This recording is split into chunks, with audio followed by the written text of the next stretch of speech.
Оставката на Арбен Таравари од министерската позиција во здравство доцна попладнето пристигна во сандачето на председателот на владата. Лидерот на крилото на Алијанса се заблагодари за довербата да го води здравствениот систем. Околу одлуката за оставка напиша дека ја донел повнимателна лична и професионална проценка. Овој чекор е во најдобар интерес и за институцијата и за моите лични принципи. Ви благодарам за довербата и можноста да бидам дел од владата во еден исклучително значаен период за здравствениот систем. Останувам отворен за соработка и поддршка во иднина, секогаш водејќи се од јавниот интерес. Нејасно е дали потегот на Таравари ќе го следи и вице-премиерот за добро владење Арбен Фетаи, но функционерските позиции на Алијансата за албанците остануваат во вреди. Ова денеска го потврди вице-премиерот Изет Меджити.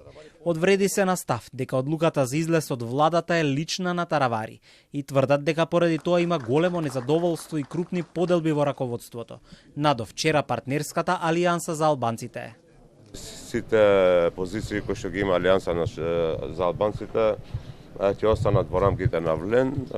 Ќе направиме анализа, ќе ги дадеме најдобрите и најподготвените за тие позиции. Значи тоа што самиот најавува оставка, но не и за другите функционери, тоа покажува и докажува дека има донесена одлука која што не кореспондира со членството и структурите на партијата. За функционерите на Алијанса на Таравари нема место во владата, вели заменик министерот за правда кој доаѓа од редовите на ВМРО ДПМН, Ален Деребан.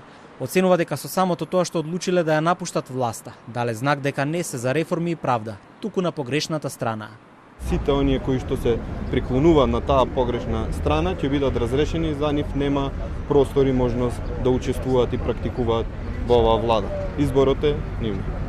Председателот на владата Мицкоски вчера не откри дали сите функционери од Алијансата на Таравари заминуваат или за некого постои можности да остане дел од власта. Премиерот најави кадровски решенија веќе од идната недела.